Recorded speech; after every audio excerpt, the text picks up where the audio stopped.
इस लेक्चर में हम लोग स्पर्म की स्ट्रक्चर, इम्प्लांटेशन और प्लेसेंटा, उसके फंक्शंस, ये सब की स्टडी करेंगे। तो सबसे पहले हम लोग देखते हैं स्ट्रक्चर ऑफ ह्यूमन स्पर्म। ये डायग्राम एक ह्यूमन स्पर्म का है। इसको हम लोग 3 पार्ट्स में बांट सकते हैं।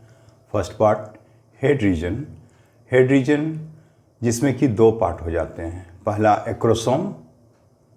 एक्रोसोम स्पर्म्स के हेड के टॉप पे लोकेट होता है और इससे एक तरह की एंजाइम जिसे हम लोग हाई एल्यूरोनीडेज के नाम से जानेंगे, ये एंजाइम सिक्रेट होता है और ये मेल गैमीट और फीमेल गैमीट के फ्यूज़न के दौरान हेल्पफुल होता है।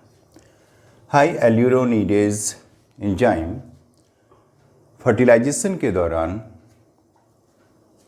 एग की वॉल को या लेयर को डिसॉल्व करने में मदद करता है, जिससे कि ये न्यूक्लियस एग के अंदर प्रवेश कर सके। ये न्यूक्लियस जिसके अंदर जेनेटिक मटेरियल होता है, ये जेनेटिक मटेरियल क्रोमोसोम्स के रूप में, और जैसा कि आप जानते ही हैं कि किसी स्पर्म में 22+X क्रोमोसोम या 22+Y क्रोमोसोम होते हैं।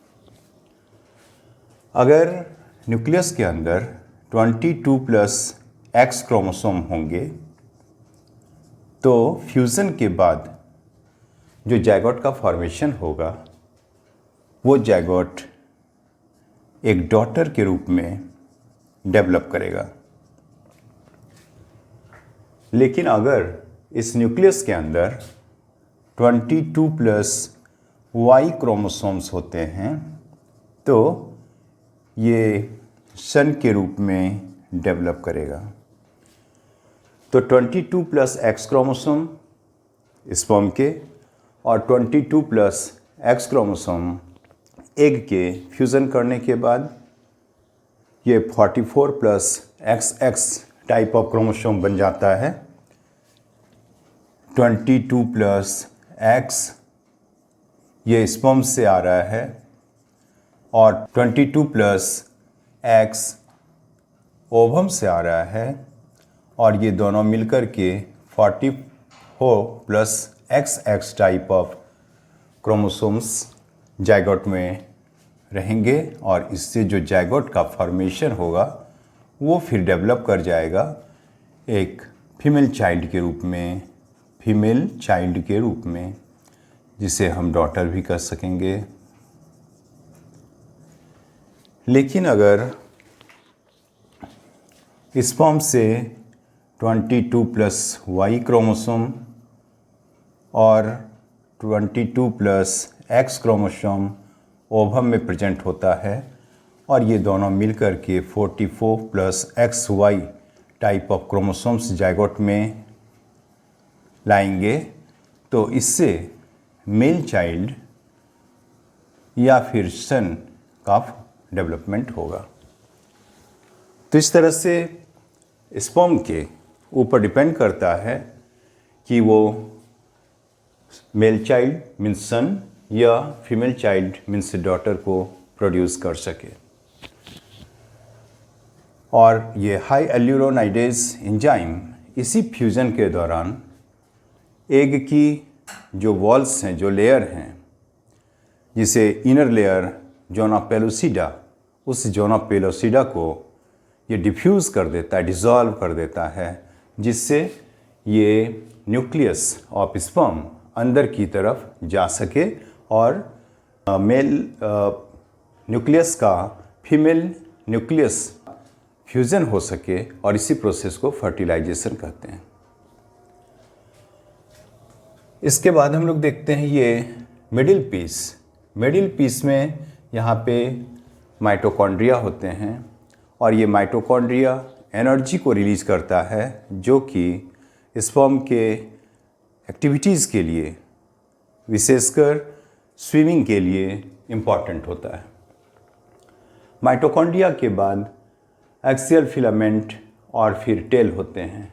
टेल हेल्प करता है प्रोपल्सन में, और ये टेल का जो मेजर फंक्शन है वो है प्रोपल्सन, और इसमें लैसिंग मूवमेंट होती है, और ये लैसिंग मूवमेंट के लिए जरूरी होती है टेल का होना, जिससे कि ये लैसिंग मूवमेंट में हेल्प कर सके और इस तरह से प्रोपल्सन ऑफ स्पर्म हो सके। अब इम्प्लांटेशन एक प्रोसेस है जिसके द्वारा फर्टिलाइज्ड एग, जिसे हम जायगोट भी कहेंगे, ये यूट्रस के इनर वॉल, जिसे एंडोमेट्रियम कहा जाता है, के ऊपर फिक्स्ड हो जाए, उससे अटैच्ड हो जाए।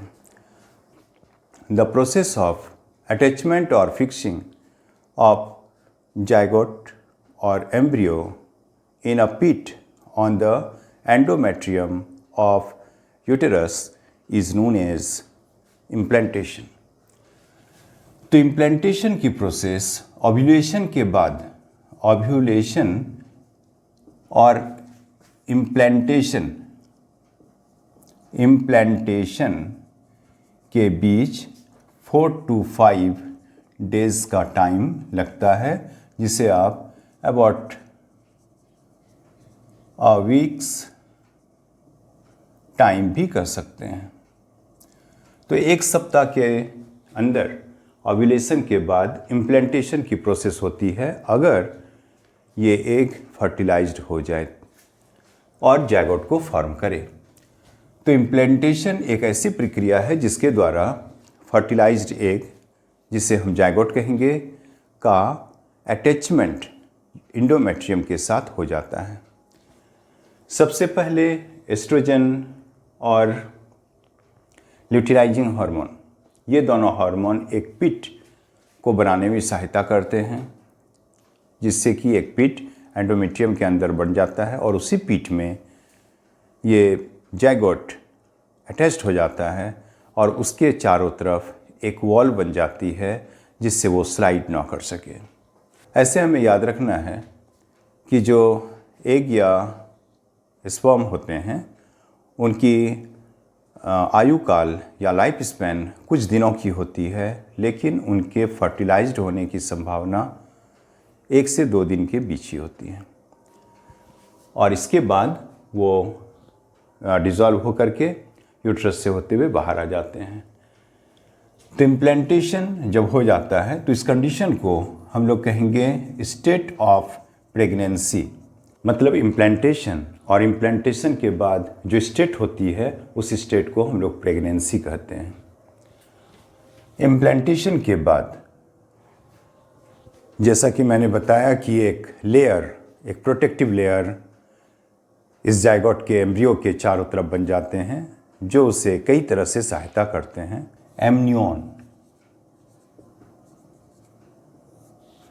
एमनियन जो सबसे पहले फॉर्म होता है किसी भी इम्प्लांटेड जायगोट के चारों तरफ, और इस एमनियन और एम्ब्रियो के बीच में जो स्पेस होती है उस स्पेस को space between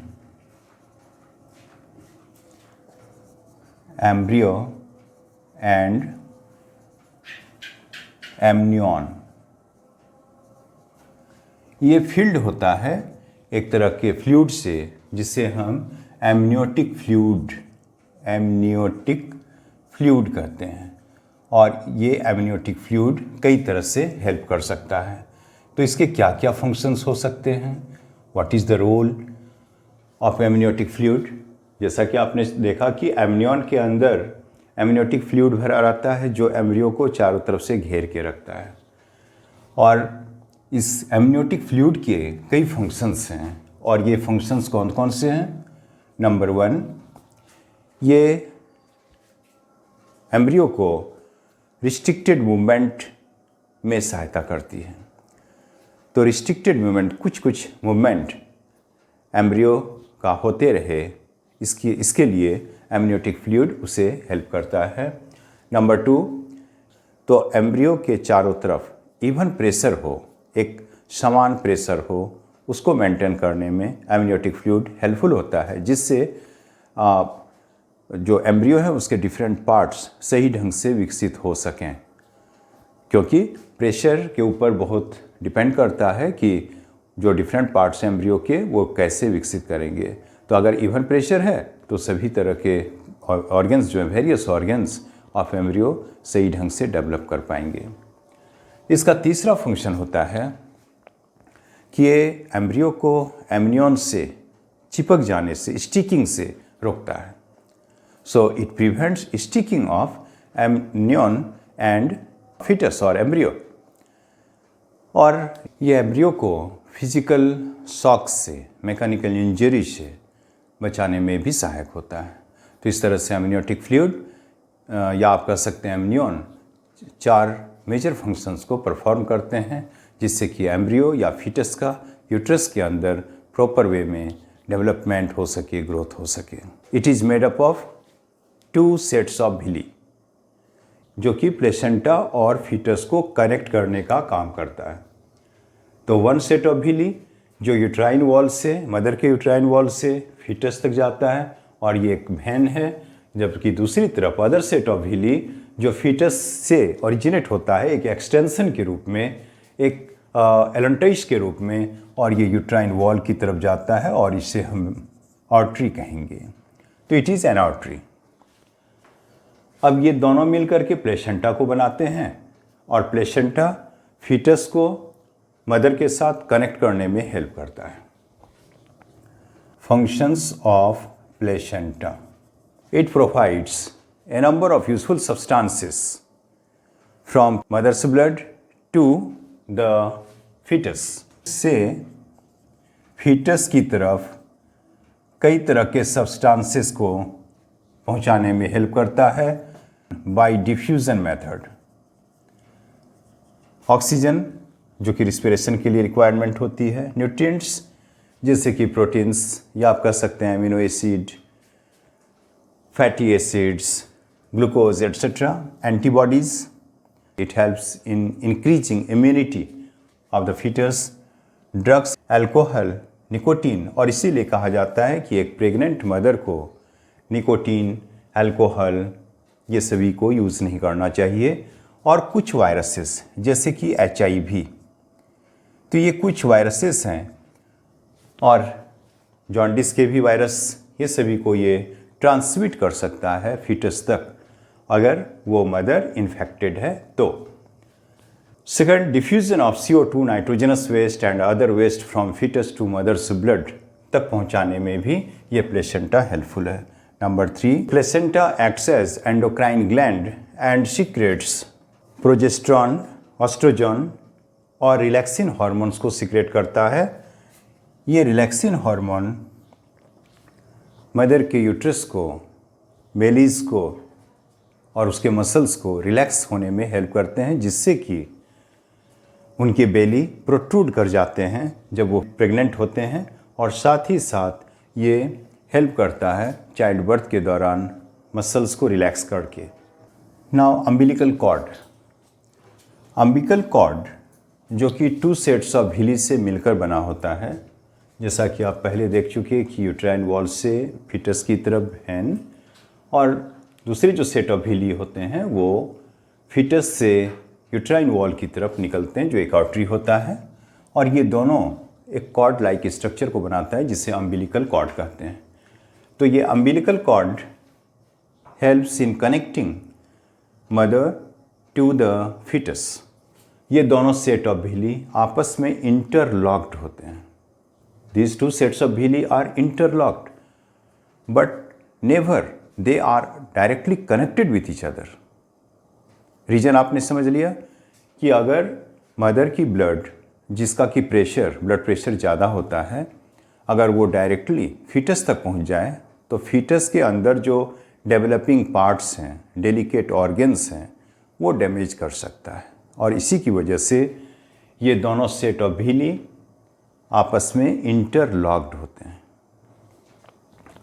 The umbilical cord connects fetus to the mother and helps in various activities. Parturition or childbirth. Parturition or childbirth is a process of expelling out of a full-term fetus from uterus to exterior of the body. तो ये जो पार्टूरिशन यानी कि child birth की process है, ये gestation पूरा होने के बाद ही होता है। Gestation is the full term of development of a fetus inside the uterus. Gestation period in human female is about 280 days. इसी 280 दिनों के अंदर लगभग ये जो फीटस हैं ये पूरी तरह से विकसित हो जाता है और चाइल्ड बर्थ के लिए तैयार हो जाता है। तो गेस्टेशन और गेस्टेशन पीरियड पूरा होने के बाद चाइल्ड बर्थ होती है, जिसे हम लोग पार्टूरिशन के नाम से जानते हैं। चाइल्ड बर्थ के दौरान कई हार्मोन्स हेल्प करता है और इसमें नंबर 1 ऑस्ट्रोजन,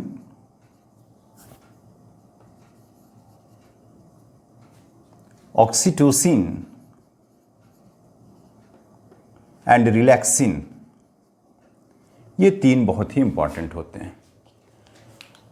ऑस्ट्रोजन जो प्लेसेंटा से और ओवरीज से सिक्रीटेड होते हैं, ऑक्सीटोसिन ये पोस्टेरियर लोब ऑफ पिट्यूटरी से सिक्रेट होते हैं और रिलैक्सिन ये भी प्लेसेंटा से सिक्रीटेड होते हैं। तो ऑक्सीटोसिन हेल्प्स इन लेबर। ये ऑक्सीटोसिन और रिलैक्सिन ये लेबर में हेल्प करता है। लेबर जो कि repeated contraction in the uterine wall होता है, तो ये लेबर की प्रोसेस को इंक्रीज करने के लिए हेल्पफुल होता है, जिससे कि जो फीटस हैं वो बाहर की तरफ एक्सपेल्ड हो जाएं, सर्विक्स वेजाइना से होते हुए बॉडी के बाहर।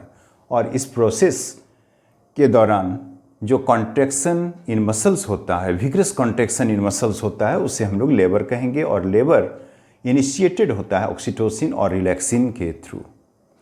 तो in the presence of oxytocin and relaxin, vigorous contraction in the muscles of uterine wall takes place, which helps in pushing or expelling the fetus outside of the body through the cervix and vagina.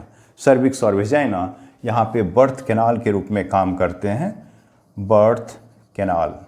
और ये इसके अंदर 2 parts आते हैं। पहला cervix जो कि lower part of uterus है, और vagina। और इस तरह से जो फिटस हैं उसका हेड फर्स्ट बाहर की तरफ आ जाता है और ये एक्सपेल्ड कर दिया जाता है बॉडी से बाहर। इसी प्रोसेस को हम लोग कहेंगे चाइल्ड बर्थ। चाइल्ड बर्थ के दौरान जब फिटस बाहर आता है, अब उसे इन्फेंट कहते हैं, तो इन्फेंट में सबसे पहले क्राइंग प्रोसेस होती है। तो जब भी किसी बच्चे का जन्म होता है तो वो क्राई करता है, और क्राई करना एक नेचुरल क्लियरेंस प्रोसेस है।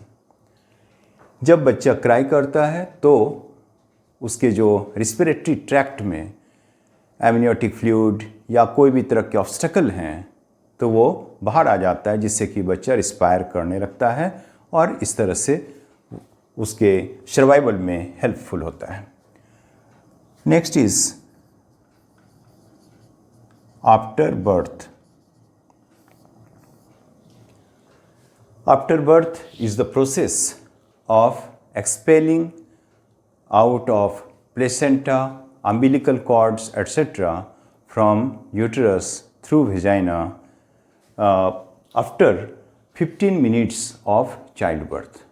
Childbirth के बाद जो umbilical cord हैं वो shrink करना शुरू करता है, और जो डॉक्टर्स और नर्सेस होते हैं उस umbilical cord को कट करके उसे टाई कर देते हैं। और ये अम्बिलिकल कॉर्ड, जिसे हम लोग नाभि नाल कहते हैं, ये नाभि नाल धीरे धीरे ड्राई अप हो करके झड़ जाते हैं, और इस तरह से जो अम्बिलिकल कॉर्ड है वो बॉडी से, इन्फेंट के बॉडी से रिमूव्ड हो जाता है, शेड कर जाता है। आफ्टर बर्थ की प्रोसेस पूरा हो जाने के बाद ये रिलैक्सिन के हेल्प से, ये रिलैक्सिन की वजह से यूट्रस फिर धीरे धीरे श्रिंक करता है और पहले के कंडीशन में वापस आ जाता है। तो relaxin also helps in relaxation of uterus muscles so that it comes in the normal condition once again. Now twins. Twins means जुड़वा। Twins तीन तरह के होते हैं। जो फर्स्ट टाइप है उसे हम लोग कहेंगे fraternal twins produced from two eggs. Usually एक मंथ में एक ही एग ओवरीज रिलीज करते हैं, लेकिन कई बार ऐसा देखा जाता है कि एक से ज़्यादा एग्स का फॉर्मेशन हो जाता है, रिलीज हो जाता है, और इस तरह से ये दो एग्स को रिलीज करने के बाद दोनों ही एग अलग अलग ढंग से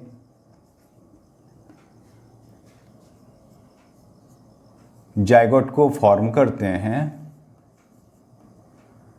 और इस तरह से दो चाइल्ड का birth at the same time होता है, और इस तरह के ट्विंस को हम लोग फ्रैटर्नल ट्विंस कहेंगे।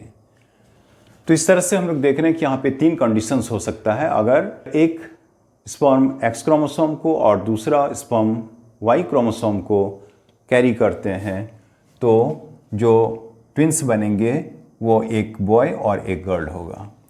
अगर ये दोनों ही स्पर्म एक्स क्रोमोसोम को कैरी करते हैं तो दोनों ही गर्ल्स प्रोड्यूस्ड होंगे, और अगर ये दोनों स्पर्म्स वाई क्रोमोसोम को कैरी करते हैं तो दोनों ही बॉयज़ का बर्थ होगा।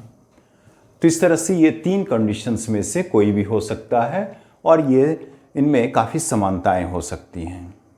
उनके फिजिकल अपीयरेंस, नेचर में बहुत कुछ हद तक समानताएं हो सकती हैं। कई बार ऐसा देखा गया है कि ट्रिपलेट या क्वाड्रुप्लेट का भी फॉर्मेशन होता है। ट्रिपलेट भी फ्रैटर्नल ट्विंस का ही एक टाइप है। इसमें जो कंडीशन होते हैं वो क्या होता है कि दो एग्स रिलीज हो गए। पहला जो एग था वो स्पर्म से फ्यूज्ड होकर के या तो बॉय या गर्ल बनाएंगे, और दूसरा वाला जो एग था वो स्पर्म के साथ फ्यूज होकर के जायगोट बनाते हैं। फिर यहाँ पे क्लीवेज का फॉर्मेशन हुआ, और ये क्लीवेज सेपरेटेड होकर के या तो दोनों ही बॉयज़ को या फिर दोनों ही गर्ल्स को प्रोड्यूस करेंगे। इस तरह से इस कंडीशन को ट्रिपलेट कहते हैं।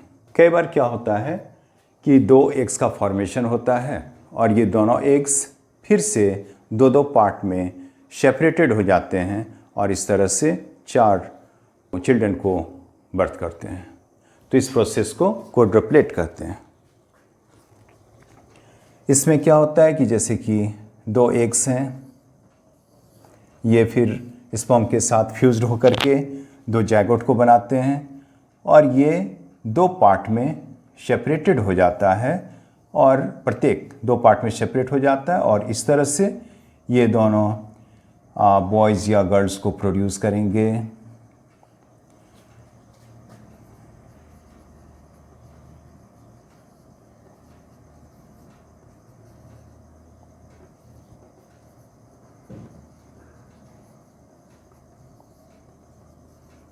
और ये सभी आइडेंटिकल होंगे, ये दोनों आइडेंटिकल होंगे, ये दोनों भी आइडेंटिकल होंगे। तो इस तरह से एक क्वाड्रुप्लेट का फॉर्मेशन हो सकता है। Number 2,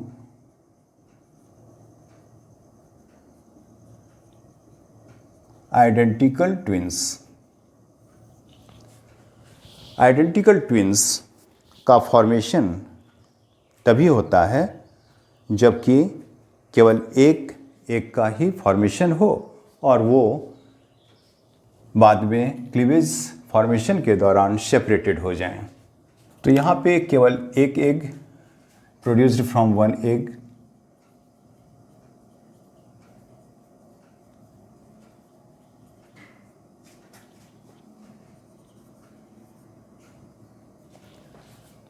Identical twins are those twins which are produced from one egg.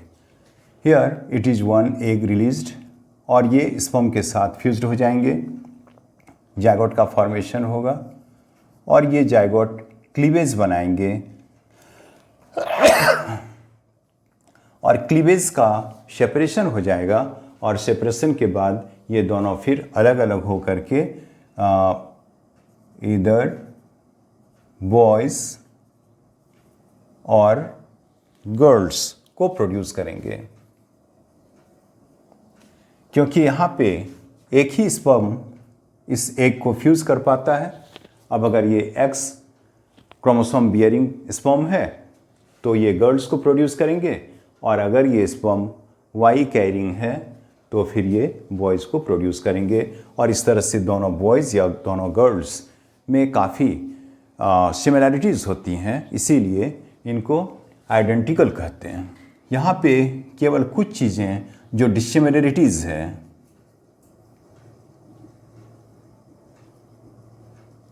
Dissimilarities होते हैं वो जैसे कि फिंगरप्रिंट,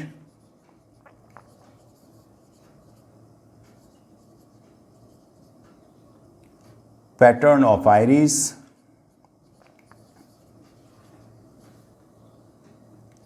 बर्थमार्क, हैंड राइटिंग, ये सभी कुछ चीज़ें हैं जिसमें कि डिसिमिलरिटीज होंगे और रेस्ट वो बिल्कुल आइडेंटिकल होते हैं, बिल्कुल सिमिलर होते हैं। That's why these are known as identicals and sometimes these are known as clones. So clones are genetically as well as phenotypically similar to each other.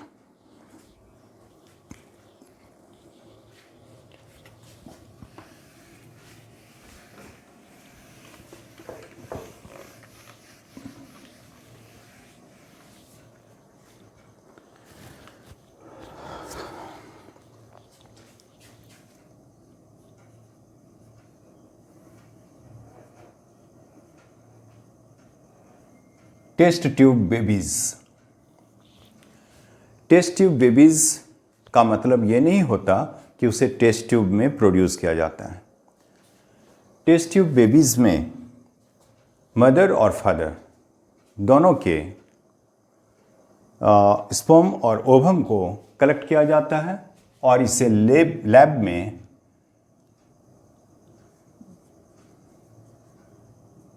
Petri dish में fertilise कराया जाता है। तो पेट्री डिश में fertilisation की process होगी और जब ये फर्टिलाइज्ड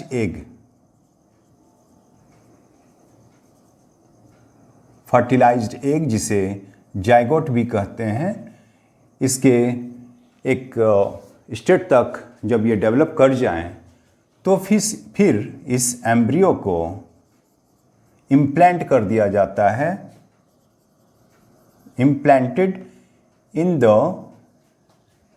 मदर्स यूटेरस और फिर उसका वहाँ पे डेवलपमेंट होता है, ग्रोथ होता है। इसे टेस्ट ट्यूब बेबीज इसलिए कहते हैं क्योंकि इनका फॉर्मेशन इन विट्रो होता है, इन विट्रो फर्टिलाइजेशन के द्वारा होता है, या आप कह सकते हैं कि ये लैब में होता है।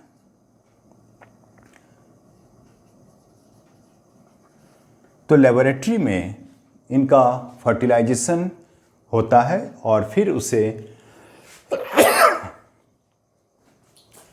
एक नॉर्मल स्टेट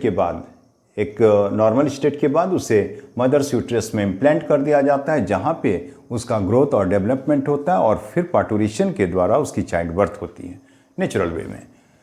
लेकिन केवल फर्टिलाइजेशन की प्रोसेस अगर किसी वुमेन के अंदर किसी भी वजह से ओविडक्ट ब्लॉक्ड हो या वो कैपेबल नहीं हो फर्टिलाइजेशन के लिए, लेकिन एग की फॉर्मेशन हो रही है और उस मेल में भी स्पर्म की फॉर्मेशन हो रही है और फर्टिलाइजेशन केवल नहीं हो पाता, तो उस कंडीशन में इन विट्रो फर्टिलाइजेशन के द्वारा, जो कि लैब में होता है, पेट्री डिश में होता है और एक खास समय के बाद जायगोट को इम्प्लांट कर दिया जाता है मदर्स यूट्रस में, और फिर प्रॉपर वे में ग्रोथ के बाद, डेवलपमेंट के बाद उसका चाइल्ड बर्थ हो जाता है। तो इससे हम लोग टेस्ट ट्यूब बेबीज़ के नाम से जानते हैं।